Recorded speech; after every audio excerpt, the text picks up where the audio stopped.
ओम श्री साईराम। तपोवनम श्री सत्यसाई सच्चरित एकादश अध्याय।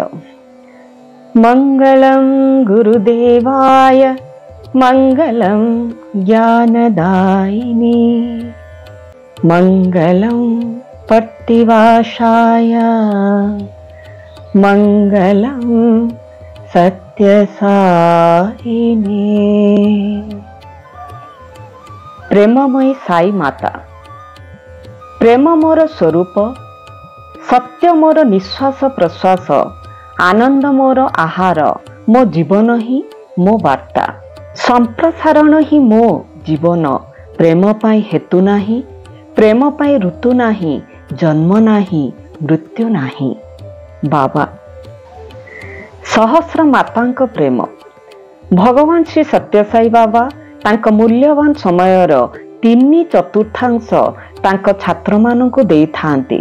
से कहंती समाजर भविष्यत एही सरल कोमल स्वच्छ हृदय पिला मानक ऊपर निर्भर करे।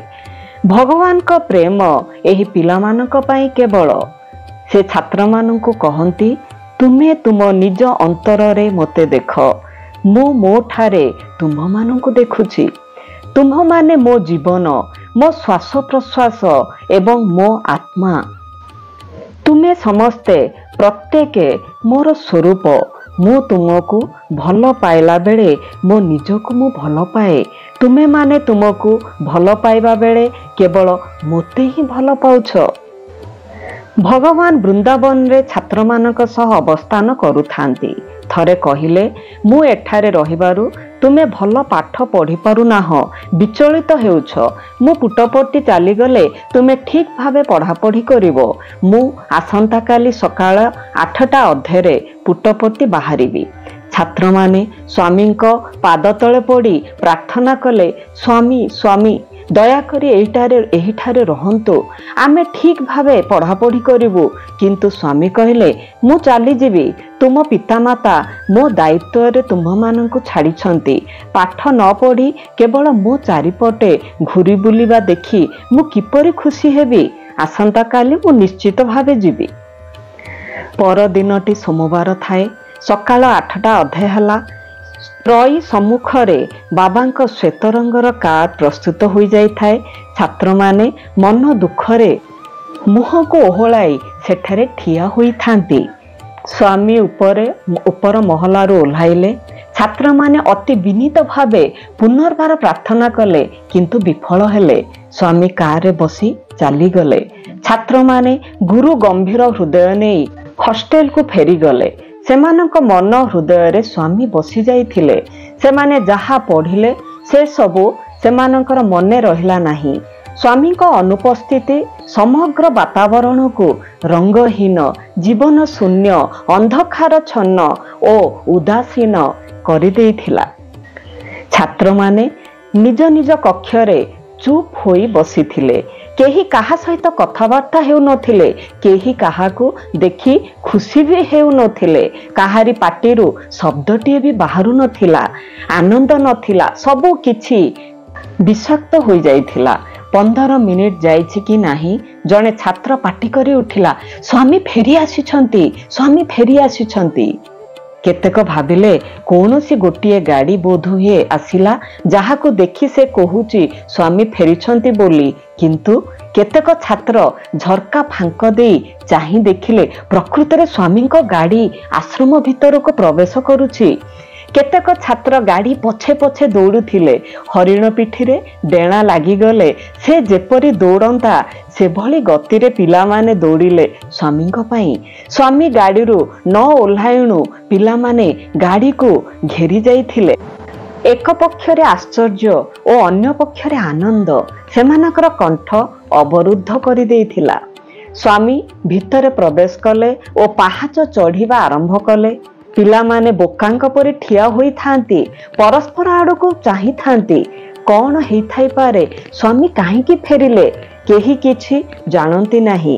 एबे स्वामी कहिले मु चली जाउछि बोली कहिछि, मात्र ता फल रे एतिकी प्रतिक्रिया ओ एतिकी आलोड़न ସବୁ ଗୋଳମାଳ ହୋଇଗଲା ଏବଂ ସେ ଗୋଳମାଳ ଭିତରେ ମୁଁ ଚାବି ନେବାକୁ ଭୁଲିଗଲି ଓ ସେଥିପାଇଁ ଫେରିବାକୁ ପଡ଼ିଲା। କ'ଣ ହୋଇପାରେ? ସ୍ୱାମୀ କ'ଣ ଚାବି ନେବାକୁ ଭୁଲି ଯାଇପାରନ୍ତି? ଛାତ୍ରମାନଙ୍କ ହୃଦୟ ଆବେଗରେ ବାଷ୍ପାକୁଳ ହୋଇଯାଇଥାଏ। ଅମାପ ଆନନ୍ଦ ବୁକୁରେ ଜାଗା ଧରୁନଥାଏ। କୌଣସି ଗୋଟିଏ ଚକ୍ଷୁ ଶୁଷ୍କ ଦେଖାଯାଉନଥାଏ। ନୀରବତା ସାମ୍ରାଜ୍ୟ ବିସ୍ତାର କରିଥାଏ। ନୂତନ ଭୟ ତାଙ୍କୁ ଆବୋରି ବସିଲା। ସ୍ୱାମୀ ଚାବି ନେଇ ପୁଣି ଯାତ୍ରା ଆରମ୍ଭ କରିଦେଇ ପାରନ୍ତି। ଜଣେ ଛାତ୍ର ଥଙ୍ଗ ଥଙ୍ଗ ହୋଇ କହିଲା, ସ୍ୱାମୀ, ଆମେ ଗାଡ଼ିରୁ ଜିନିଷପତ୍ର କାଢ଼ି ଆଣିବୁ। ରାଗରେ ଅଭିନୟ କରି ସମସ୍ତେ ଦେଖି ନ ପାରିବା ଭଳି ଢଙ୍ଗରେ ସ୍ୱାମୀ କହିଲେ, ନା ଥାଉ, ମୁଁ ସନ୍ଧ୍ୟାରେ ଯିବି। କିନ୍ତୁ ଚତୁର ଛାତ୍ରମାନେ ସ୍ୱାମୀଙ୍କ ରାଗ ଅଭିନୟ ଅନ୍ତରାଳରେ ଫୁଟି ଉଠୁଥିବା ସ୍ମିତ ହାସ୍ୟର ଲକ୍ଷ୍ୟ କରିଥିଲେ। ସେମାନେ ଏକ ସ୍ୱରରେ କାନ୍ଦି ଉଠିଲେ, ସ୍ୱାମୀ ଏଇଠି ରହନ୍ତୁ, ଦୟାକରି ଏଇଠି ରହନ୍ତୁ। ସ୍ୱାମୀ ତାଙ୍କ ଆଡ଼କୁ ମୁହଁ କରି କହିଲେ, ଦେଖ, ତୁମ୍ଭମାନଙ୍କର ନିଷ୍ଠାପର ସ୍ୱଚ୍ଛ ନିର୍ମଳ ବ୍ୟାକୁଳତା ମୋତେ ପଛକୁ ଟାଣି ଆଣିଲା। ଯଦି ଚାହୁଁଛ ମୁଁ ଏଠାରେ ରହେ, ତେବେ କଷ୍ଟ କରି ପାଠ ପଢ଼ିବାକୁ ହେବ। ମୁଁ ତୁମକୁ କଥା ଦେଉଛି, ମୁଁ ଏଇଠି ରହିବି। ପାଠ ପଢ଼ାରେ ମନୋନିବେଶ କର। ଭଗବାନଙ୍କୁ ଝୁରି ହେବା, ତାଙ୍କ ପାଇଁ ବ୍ୟାକୁଳ ହେବା, ତାଙ୍କ ବିଚ୍ଛେଦରେ କଷ୍ଟ ପାଇବା, ତାଙ୍କୁ ସନ୍ଧାନ କରିବା ପାଇଁ ଦୂରବସ୍ଥାକୁ ମଧ୍ୟ ସ୍ୱାଗତ କରିବା ହେଉଛି ଆଧ୍ୟାତ୍ମିକତାର ମୁଖ୍ୟ ଲକ୍ଷଣ। ପ୍ରେମ ପୁଷ୍ପ। ଥରେ ବାବା ମୁମ୍ବାଇ ସ୍ଥିତ ଧର୍ମକ୍ଷେତ୍ରକୁ ଯାଇଥାନ୍ତି। ବାଳ ବିକାଶର ଛାତ୍ରଛାତ୍ରୀ ତଥା ଗୁରୁମାନେ ସ୍ୱାମୀଙ୍କୁ ସ୍ୱାଗତ କରିବା ପାଇଁ ଚମତ୍କାର ବ୍ୟବସ୍ଥା କରିଥାନ୍ତି। ଛାତ୍ରଛାତ୍ରୀମାନେ ଶୃଙ୍ଖଳିତ ଭାବେ ଧାଡ଼ି ହୋଇ ବସିଥିଲେ। ପ୍ରତ୍ୟେକଙ୍କ ହାତରେ ଥିଲା ଗୋଟିଏ ଲେଖାଏଁ ଗୋଲାପ ଫୁଲ ସ୍ୱାମୀଙ୍କୁ ଅର୍ପଣ କରିବା ପାଇଁ। ସେ ମୁହୂର୍ତ୍ତର ଆନନ୍ଦକୁ ଆଶା କରି ସମସ୍ତଙ୍କ ମୁଖମଣ୍ଡଳରେ ଉଜ୍ଜଳ ଦିଶୁଥାଏ। ସେମାନଙ୍କ ଭିତରେ ଗୋଟିଏ ଅତି ଛୋଟ ପିଲା ଥାଏ। ବାଳ ବିକାଶରେ ନାମ ଲେଖାଇବା ବୟସ ତାର ହୋଇନଥାଏ। ତା ସତ୍ତ୍ୱେ ସେ ଅନ୍ୟମାନଙ୍କ ସହ ବାଳ ବିକାଶ ଶ୍ରେଣୀରେ ଯୋଗ ଦେଉଥାଏ। କେତୋଟି ଶ୍ଲୋକ ମଧ୍ୟ ମନେ ରଖିଥାଏ। ସେ ପ୍ରଥମ ଧାଡ଼ିରେ ବସିବା ପାଇଁ ଅତି ସାନ ହୋଇଥିବାରୁ ଗୁରୁ ତାଙ୍କୁ ପଛ ଧାଡ଼ିରେ ବସାଇଥାନ୍ତି। ଭଗବାନଙ୍କ ପାଇଁ ଉଦ୍ଦିଷ୍ଟ ଗୋଲାପ ଫୁଲ ଧରିବାକୁ ମଧ୍ୟ ତାକୁ ଦିଆଯାଉନଥିଲା। ତାକୁ ଏଭଳି ଭାବେ ଦୂରେଇ ଦିଆଯାଇଥିବାରୁ ତା ମନ ମଧ୍ୟ ଭଲ ନଥିଲା। ତାହା ତା ମୁହଁରୁ ଜଣା ପଡ଼ିଯାଉଥିଲା। ଅନ୍ୟମାନଙ୍କ ଭଳି ସେ ମଧ୍ୟ ଗୋଟିଏ ଫୁଲ ସ୍ୱାମୀକି ଦେବାକୁ ଚାହୁଁଥିଲା। ଫୁଲଟିଏ ପାଇଁ ମଧ୍ୟ ଅନୁରୋଧ କରିଥିଲା, କିନ୍ତୁ ତାକୁ ଫୁଲ ଦିଆଯାଇନଥିଲା। ସ୍ୱାମୀ ଠିକ୍ ସମୟରେ ପହଞ୍ଚିଲେ। ସେ ପୁଅ ପିଲାଙ୍କ ଧାଡ଼ିରେ ଚାଲିଲେ। ପିଲାମାନେ ତାଙ୍କ ଆଡ଼କୁ ଫୁଲଟି ମାନ ବଢ଼ାଇ ଦେଉଥିଲେ। ସ୍ୱାମୀ ଧୀରେ ଧୀରେ ଫୁଲ ଗୁଡ଼ିକୁ ସ୍ପର୍ଶ କରି ପିଲାମାନଙ୍କୁ ଆଶୀର୍ବାଦ କରୁଥିଲେ। କୁନି ପୁଅଟି ସ୍ୱାମୀଙ୍କର ପ୍ରତିଟି ପଦକ୍ଷେପକୁ, ପ୍ରତିଟି ଅଙ୍ଗଭଙ୍ଗୀକୁ ଲକ୍ଷ୍ୟ କରୁଥିଲା। ଇତ୍ୟବସରରେ ସେ କୌଣସି ପ୍ରକାର ଖସି ଆସି ଆଗ ଧାଡ଼ିରେ ବସିଗଲା। ସ୍ୱାମୀ ବର୍ତ୍ତମାନ ତାର ନିକଟବର୍ତ୍ତୀ ହେଉଛନ୍ତି। ଠିକ୍ ସେହି ମୁହୂର୍ତ୍ତରେ ଦୈବ ଯୋଗକୁ ପିଲାଟି ତା ସାମ୍ନାରେ ଗୋଟିଏ ଘାସ ଫୁଲ ଫୁଟିଥିବାର ଦେଖିଲା। ସେ ସେଇଟିକୁ ଆଣି ହାତରେ ଧରି ବସିଲା। ସ୍ୱାମୀ ଠିକ୍ ତା ପାଖରେ ପହଞ୍ଚିଲା ବେଳକୁ ସେ ତାର କୁନି ହାତକୁ ଉପରକୁ ଟେକି ସେହି ଘାସ ଫୁଲଟିକୁ ପ୍ରେମର ସହ ଭଗବାନଙ୍କ ଆଡ଼କୁ ବଢ଼ାଇ ଦେଲା। ସ୍ୱାମୀ ମଧୁର ହସ ହସି ପିଲା ହାତରୁ ଫୁଲଟିଏ ନେଲେ ଏବଂ ଅତି ଧୀର ଭାବରେ ପିଲାଟିର ଆଙ୍ଗୁଠିକୁ ଚାପି ଦେଲେ। ପିଲାର କାମକୁ ପ୍ରଶଂସା କରି ସ୍ୱାମୀ ସ୍ନେହରେ ତାର ପିଠି ଥାପୁଡ଼ାଇଲେ ଏବଂ କଥା ପଦେ ମଧ୍ୟ କହିଲେ।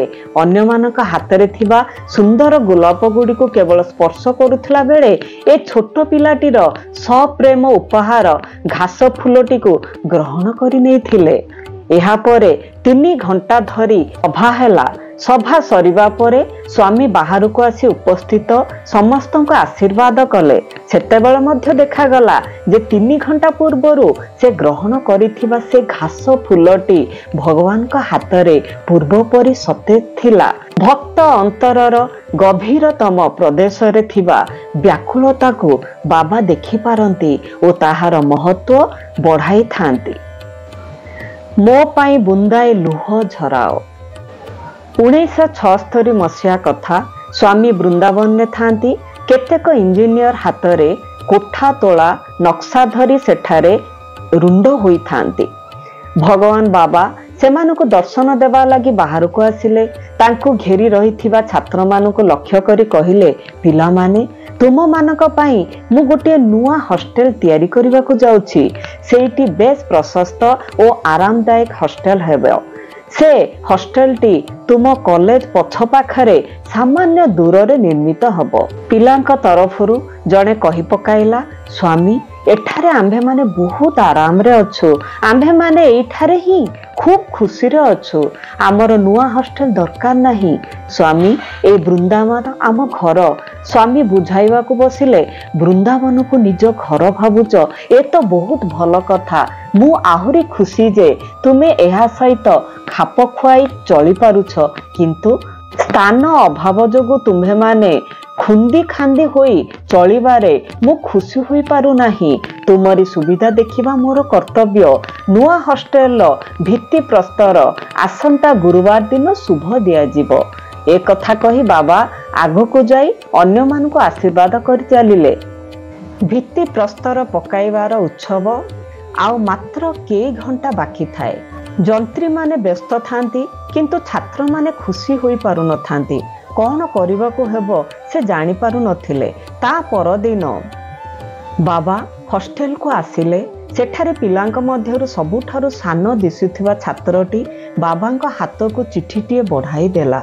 से चिठीटी को पढ़िले और से सान पिलाटी प्रति मुहरे स्नेहसिक्त स्मितहास्य खेलाई चली जाई निज सिंहासन मंडन कले और हॉस्टेल दायित्व थिबा वार्डन को डकाइले। वार्डन आसी पहुँचिले और स्वामी से चिठीटी तांकु दे बड़ पाटिरे पढ़िबा को कहिले।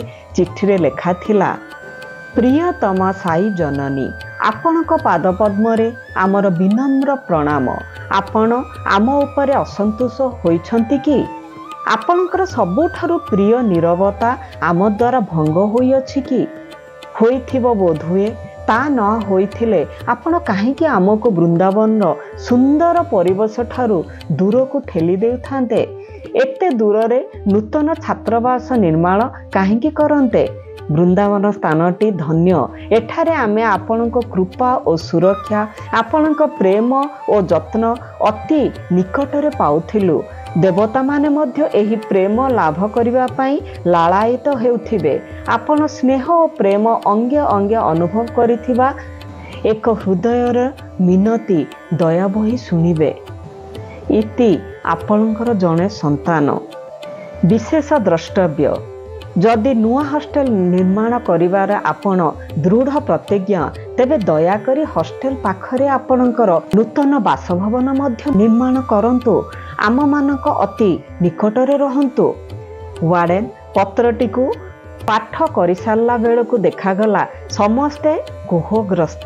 केही जणे हेले न कांदी रही नथिले। समस्ते एक स्वर रे कांदी कांदी कहिले, स्वामी दयाकरी कृपा करी आम अनुरोध रक्षा करंतु। ए दृश्य देखी भगवान का अंतर तरली गला। संगे संगे मुख्य जंत्री को डकाई पठाइले एवं छात्र मानक प्रार्थना जणाई देले। अस्तव्यस्त होई कहिले, नक्शा गुड़िक अति जत्न सहकारे अंका जाइथिला। भित्ति प्रस्तर पकाइबा समय पाखई आसिलाणी, किंतु छात्र माने कहउछंती सेमानकर घर हेबो वृंदावन। पिलामानक मनरे अवस्था देखी स्वामी पुनर्बार नक्शा तैयारी करबाकू मुख्य जंत्री को कहिले। वृंदावन परिसर भितरे नुआ हॉस्टेल निर्माण करिवा पई नुआ नक्शा तैयारी करागला। एहा सुनी पिलामानक मनर आनंद शीर्ष स्थान रे पहुंची गला। दिने बाबा आरती रे अग्नि संजोग करने को जाउछंती। बालकटीए पचारिला, स्वामी आपण आम पई एते कथा करूछंती, किंतु आपण को देला भली तो किछि हेला आम पाखरे नाही। स्वामी कहले, तुम गंड देश देई बही आसुथिबा अश्रुबिंदु मो पई यथेष्ट। मो पई बुंदाटीए लुह झराओ। मु जदि सबुठारु बेसी कोनसी कथा चाहू थाए ताहा हेउछि तुम्भ मानक सुख। वर्तमान वृंदावन परिसर मध्यरे जेउ प्रसाद सम सौध्य दंडायमान होइछि ताहा छात्र मानक प्रति स्वामींक प्रगाढ़ स्नेहर प्रतीक। 1976 केतेक मृग मुडुमलाई जंगलर वृंदावन भितर को चली आसीथिले। त्रयीर ठीक विपरीत दिगरे गोटे सुंदर स्थान सेमानंकु जोगाई दिया गला। स्वामी सेमानंकु स्नेहरे सेओ खाइबा को देले और खूब जत्न कले। दिने स्वामी त्रयीरु बाहर को आसिले। तांकु देखि छात्र माने तांको पाखकु दौड़िले। सेही समय रे विपरीत दिगरे थिबा हरिण माने मध्य स्वामी को निकटवर्ती हेबाकु इच्छा करी तार बाड़ निकट को चली आसिले। बाबा जड़े भक्त को डाकी देखाई देले। गोटे पाखरे पिलांको प्रेम और अन्य पाखरे हरिण मानक प्रेम। से कहिले एमाने 2 गोड़िया हरिण और सेमाने 4 गोड़िया हरिण, उभय मोर प्रिय। इन्फ्लुएंजा विताड़ित। प्रशांति निलयम रे थिबा उच्च माध्यमिक विद्यालय रे थरे इन्फ्लुएंजा रोग तार करामती देखागला। प्राय 200 छात्र एथिरे आक्रांत होई पड़िले। संध्या भजन सरिबा परे स्वामी डाक्टर अलरेजा को कहिले स्कूल पिलां को देखि आसीबा पाई। डाक्टर देखिले पाखापाखी 200 छात्रों को खूब ज्वर, काश और बांति मध्य हेउथाए। ए संक्रामक रोग नियंत्रण बाहर को चली जाई थाए। सेतेबेले राति 8टा होइथाए। डाक्टर निज बसा को फेरिबा बेले भाबिले ए समय स्वामी कोठरी बंद थिबो। आसंता काली सकाळु स्वामी को समस्त विवरणी प्रदान करिबी। 8टा अधेरे जड़े सेवक आसी खबर देला जे स्वामी तांको अपेक्षा करिसंती। डाक्टर स्वामी पाखक दौड़िले। बाबा तांको कहिले मु तते अपेक्षा करिछि, संगे संगे मते खबर देलु नाही काहेकि? डाक्टर कहिले मु फेरिला बेलको राति 8टा होई जाउथिला। मु भाबिली वर्तमान स्वामी कोठरी बंद थिबो। प्राय 200 छात्र एथिरे आक्रांत। एहाकु नियंत्रण करिबा मो पक्षरे असंभव जणा पडुछि। मोर धारणा ए अवस्था कौनसी औषध काम देव नाही, पण केवल पिलांकु भल करि देई परिबे। परदिन सकाळ बाबा स्कूल और डाक्तरखाना बुलिबाकू गले। से प्रत्येकटी बारंडा और श्रेणी कक्ष मध्य दे चलिले। छात उपरकू जीवा पई बसिले। ताहा ठीक भावे परिष्कार करा जाई नाही कही अध्यक्ष उपरकू जीवाकू मना कले। तथापि बाबा छात उपरकू गले। बाबा गोटिए स्टील बाल्टी रे पानी मगाइले। से बहु परिमाण रे विभूति सृष्टि करी पानी रे मिसाइले। से बाल्टीटी धरी चलिबा पई जणे शिक्षकों को कहिले। से विभूति मिश्रित पानी प्रत्येक छात्र और शिक्षक मानकु सेवन करने को कहिले। सेही मुहूर्तरु रोग आउ बढ़ी नथिला। मात्र 4 दिन मध्यरे प्रत्येक रोगी सुस्थ होई उठिले। स्वामींकर औषधीय चिकित्सा आश्चर्यजनक और अवध्य। आध्यात्मिक ज्ञानर श्रेष्ठत्व। आमे भगवान को कौन प्रार्थना करबा उचित? सांसारिक सुख, स्वाच्छद्य और जागतिक धन संपत्ति? ना, आमे तांकु ही पाइबा पई प्रार्थना करबा उचित। भगवान को प्रार्थना करबा द्वारा समस्त प्रकार आशीर्वाद मन को मन मिली थाए। जेउ शिक्षा बल रे मनीष भगवान को पाइबा पई व्याकुल हुए ताहारी नाम आध्यात्मिक शिक्षा। स्वामी थरे वर्णना करथिले किपरि यशोदा शिशु सुलभ दुष्टामीरत पुओ कृष्णक पछरे दौड़ुथिले। से कहिले गोटिया हातरे लोहुणी मेंचा धरी यशोदा कृष्ण को आकर्षण करने को बसी थांती, अन्य हातरे बाड़ी खंडे मध्य धरी थांती। कृष्ण जेतेबेले लोहुणी पाखको आसंती से तांको धरी पकाई दी बाड़ी थोई दियंती। दुष्ट पिलांको सजाड़िबा पई से एही उपाय अवलंबन करिथांती। भगवान श्री सत्यसाई ठीक सेही उपाय आम्भ मानक ठारे प्रयोग करती। गोटिए हातरे सांसारिक शिक्षा प्रदान करी अन्य हातरे आध्यात्मिक शिक्षा लुचाई रखि थांती। युवक युवती माने तांको शिक्षा अनुष्ठान मानक आसंती विश्वविद्यालय शिक्षा आशारे। स्वामी सेमानंकु जागतिक शिक्षा सहित आध्यात्मिक विद्या मध्य शिखाई दियंती। एही परिकी जणे अति सामान्य व्यक्ति मध्य क्रमे क्रमे एही पद्धति रे पड़ी जाए ଓ ଆବରଣ ଶୁଦ୍ଧ ହୋଇଯାଏ। ପ୍ରକୃତରେ ମଣିଷ ସମୟାନୁସାରେ ଜ୍ଞାନୀ ପାଲଟିଯାଏ। ସ୍ୱାମୀଙ୍କ ବର୍ଣ୍ଣନାତୀତ ପ୍ରେମ ଦ୍ୱାରା ଏହା ସମ୍ଭବ ହୋଇଥାଏ।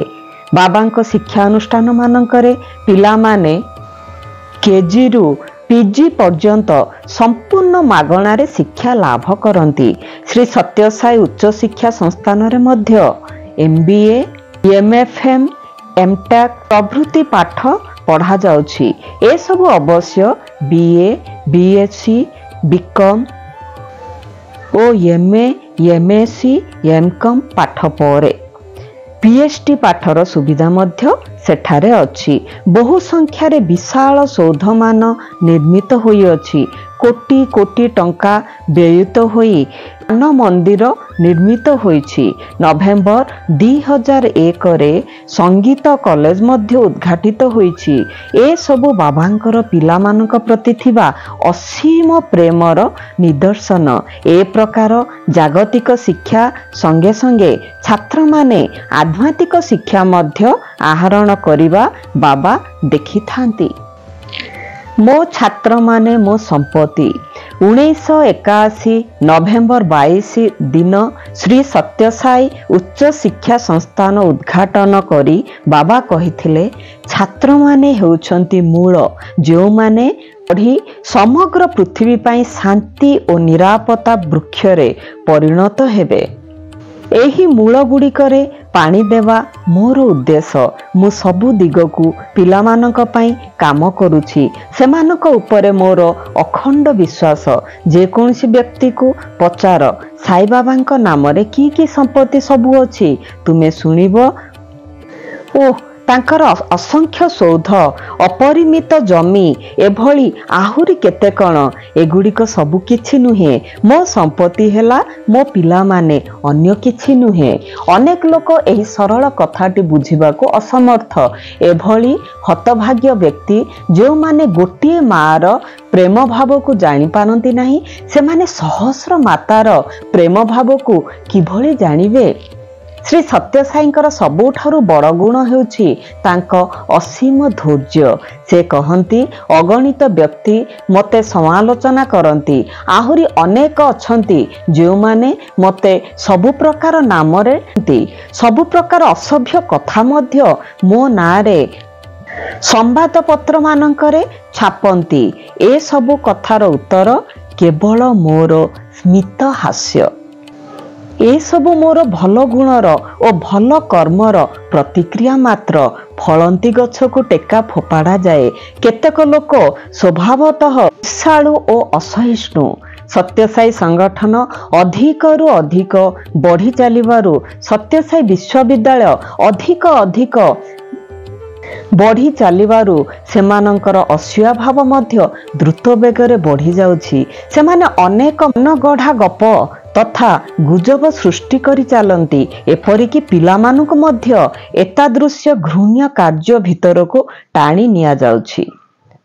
ପରମାତ୍ମା ସ୍ୱରୂପ ଲାରା, ହେ ପରମ ଈଶ୍ୱରଙ୍କର ପ୍ରତିମୂର୍ତ୍ତି, ଏ କ୍ଷୁଦ୍ର ମନା ବ୍ୟକ୍ତିଙ୍କ କଥା କ'ଣ? ସମଗ୍ର ପୃଥିବୀ ଯଦି ମୋ ବିରୁଦ୍ଧରେ ଏକତ୍ରିତ ହୁଏ, ମୋର କୌଣସି କ୍ଷତି ହେବାର ନାହିଁ। ମୋ ଅନ୍ତର ସଦା ନିର୍ମଳ। ମୋର କୌଣସି ସ୍ୱାର୍ଥ ନାହିଁ। ମୋ ନିଜର ବୋଲି କିଛି ନାହିଁ। ଏହା ହିଁ ମୋ ବାବଦୀୟ ସତ୍ୟ। କେବଳ ଅପରାଧୀମାନେ ଭୟରେ ଆତଙ୍କିତ ହୁଅନ୍ତି।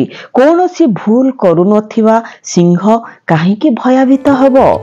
ମୁଁ ଯାହା କରେ ସମଗ୍ର ଜଗତର ହିତ ପାଇଁ କରେ, ମୋ ପାଇଁ କରେ ନାହିଁ। ଏହି ଦୁନିଆରେ ସତ୍ୟ ବାବଦରେ ମୁଁ ସଦା ସଚେତନ।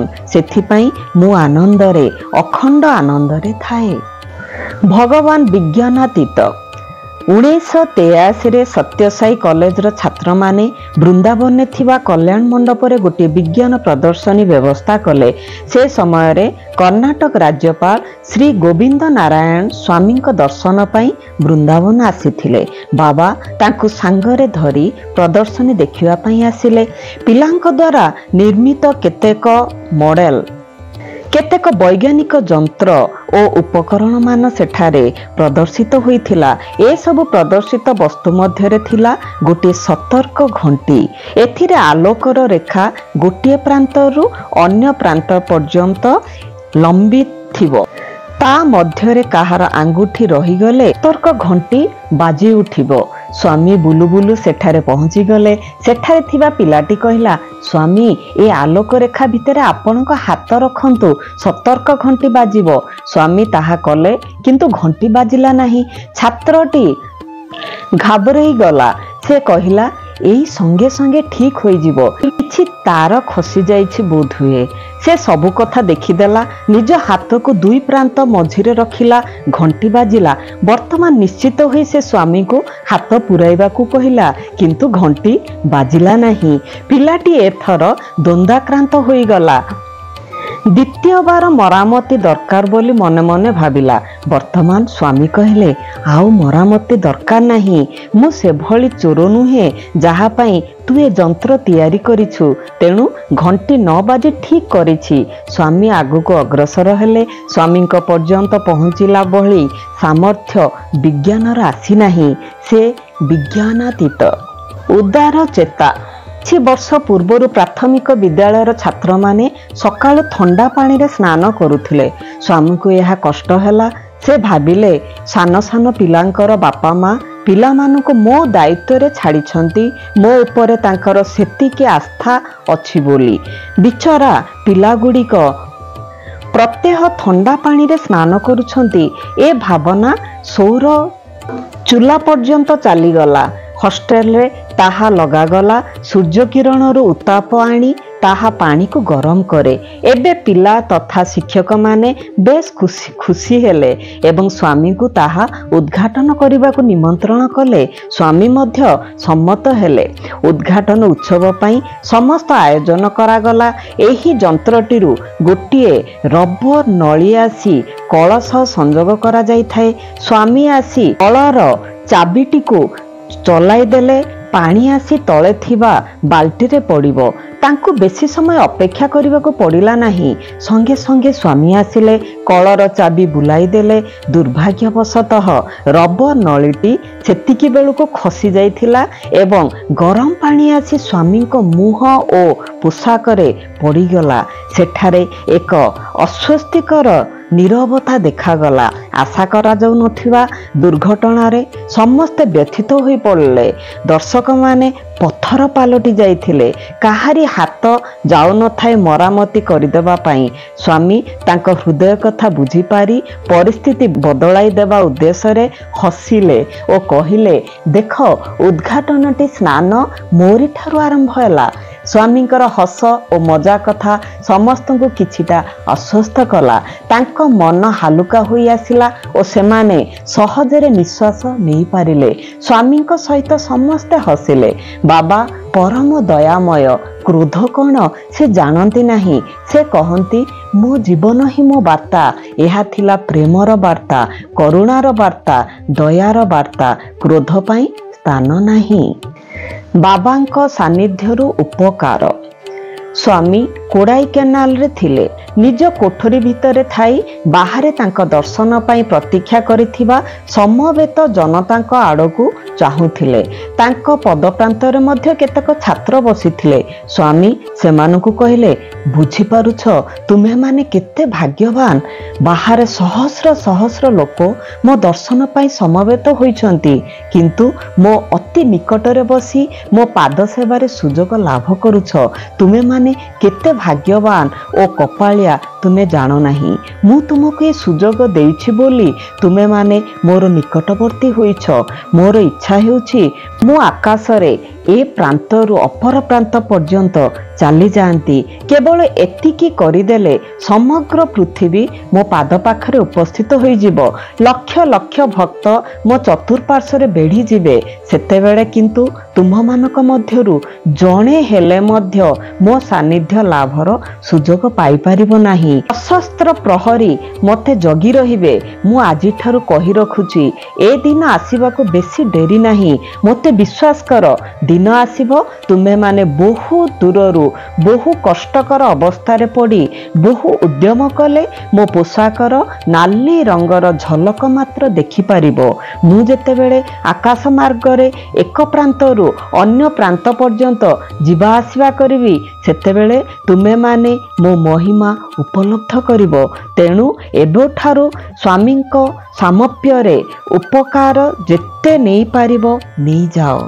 वार्षिक क्रीड़ा उत्सवर कार्यक्रम हिलव्यू स्टेडियम ठारे हेबाकू जाउथाए। उत्सव उद्घाटन करी स्वामी दुईटी धलापारा आकाश को उड़ाई देले। विभिन्न खेल कसरत आरंभ हो गला। मंच उपरे स्वामी और अन्य केतक पदस्थ अतिथि ताहा सबू देखुथांती। किछि समय पर देखागला अल्प समय पूर्वर छड़ा जाइथिबा पारा दुईटी एही मंच उपर आकाश रे गोटिए पाखरु अन्य पाख पर्यंत घूरी बुलुछंती। स्वामी लक्ष्य करी कहिले, पारा दुईटी को देखुछ आम सहित सबु समय पर्यंत रहिथिले बोली वर्तमान खोला होई गला परे मध्य सेमाने आकाश संगे निजको मिसाई पारु नाहंती। बाबा से पारा दुईटी को देखाई ए कथा कहूथिले सत, किंतु ए कथा तांकर समस्त भक्त और छात्र मानक पाई मध्य प्रयोज्य थिला। ओम श्री सत्य साई परम ब्रह्मणे नमः।